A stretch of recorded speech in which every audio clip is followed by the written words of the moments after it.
Yo, Sanjay Uche here, people, giving you my review on the 100th episode of Dragon Ball Super. And before I even get into it, honestly speaking, despite our many complaints, our many justified complaints where Dragon Ball Super is concerned, I still have to give congratulations, to the animation studios at Toriyama, for actually reaching 100 episodes. It's still, a milestone where any series is concerned, and I guess it can be said that it's a good feeling to know that we have another long-running Dragon Ball series ever since the end of Dragon Ball Z and GT that ended so many years ago. So for what it's worth, congrats, Super. But again, before we get into it, let me know what you thought about the episode. Rate, comment, subscribe if you like my content, and let's get into it. To start off this episode, in contrast to a lot of the opinions I see floating around YouTube specifically, where reviewers are concerned about this episode, it didn't necessarily wow me like I expected based on their reactions and all that to it. I thought it was an okay to an okay plus episode, honestly speaking. Of course, it did advance the plots, considering that by the end of it, we have Universe 7 gearing up to go up against Universe 11. Well, specifically, we saw Goku going up against Jiren. But, based on spoilers, we know it'll be Universe 7 and 6 going up against Universe 11. So there was that. But funny enough, compared to the previous episodes, I don't think we got that, X and X minutes are left until the tournament ends. So that wasn't there. But the plot was definitely advanced. So for what it's worth, that was a plus. The episode really centered around the Universe 6 and the Universe 7 Saiyans predominantly, with a bit of Hit, Botamo, Magetta. So in essence, basically Universe 6, 7, and a bit of 11 with some other universes here and there. For what it's worth, I thought the pacing was pretty good. I didn't feel like we were stuck in one place for too long, honestly speaking, between two universes for too long.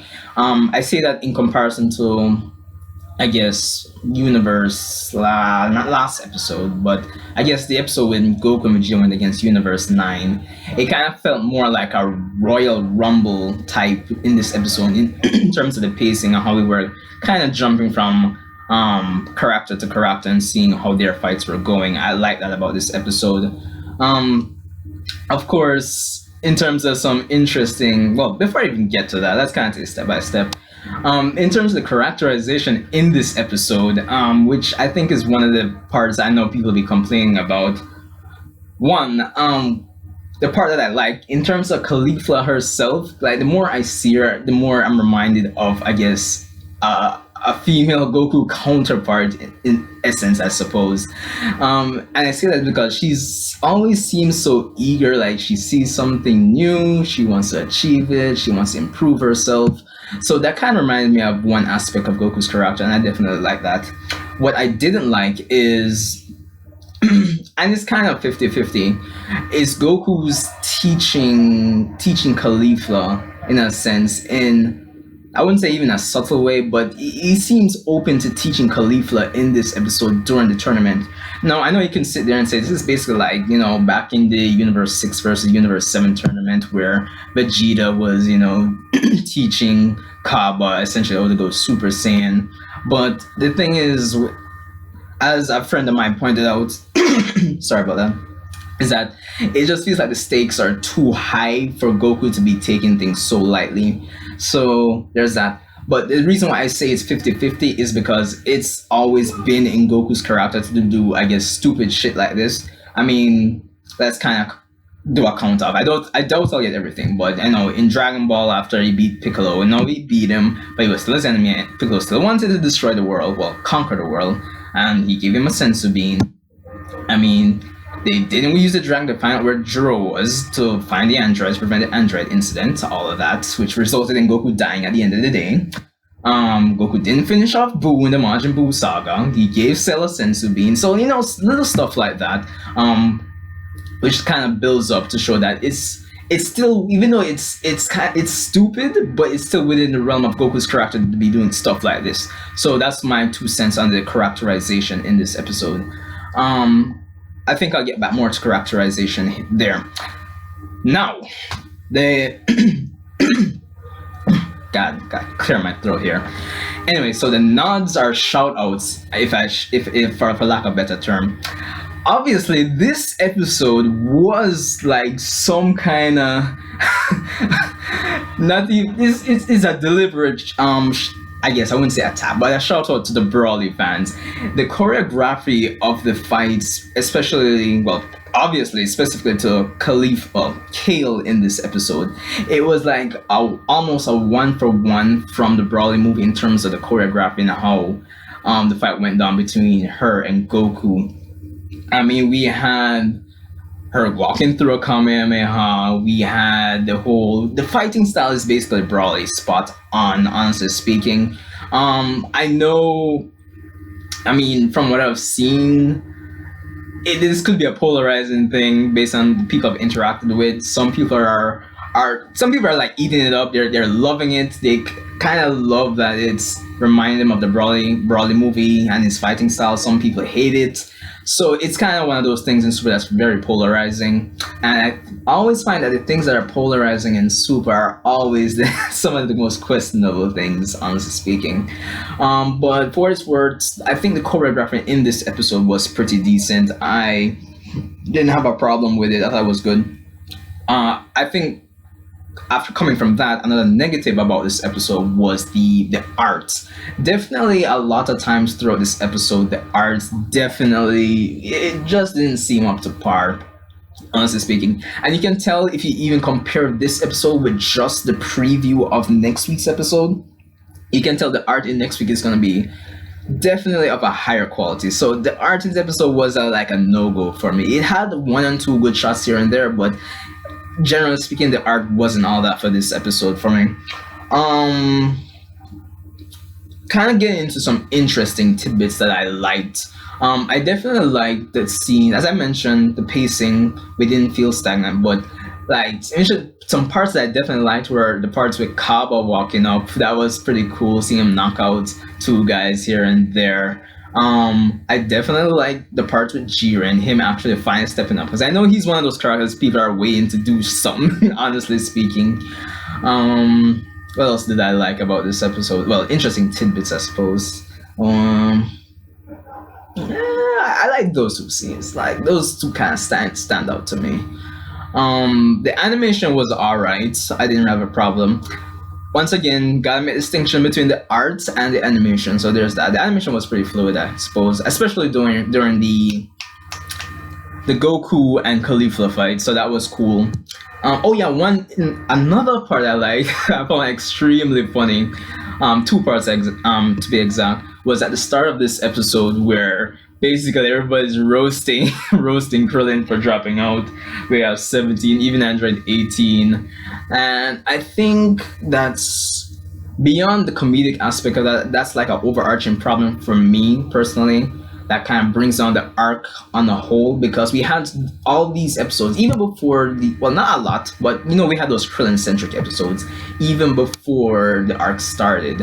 And to see that Krillin is the first one to drop out, it kind of feels like it's a waste. Like all those episodes about strategy and tactics, even though we did see him employed, but it just feels...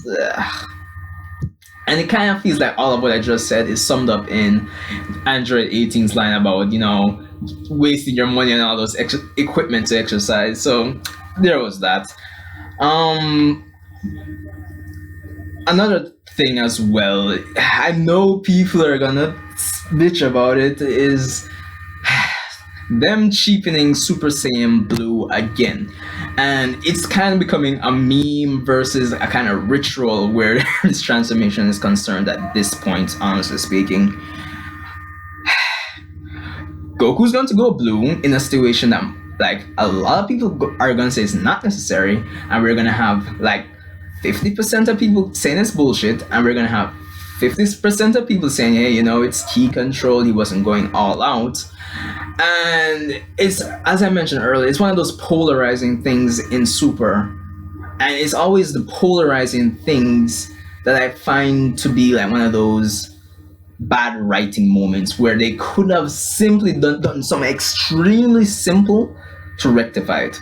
Now, I see a legit excuse where people are saying, hey, he didn't use Super Saiyan 3 because Super Saiyan 3 is like a form that really drains the ki and he's trying to conserve on all of that. And I do know, like, I don't even have to question. I know in our next episode, they're going to portray Super Saiyan Blue as being much more powerful than it was portrayed in this episode, which is going to be like an indicator to all those people defending this to say, he was really and truly holding back.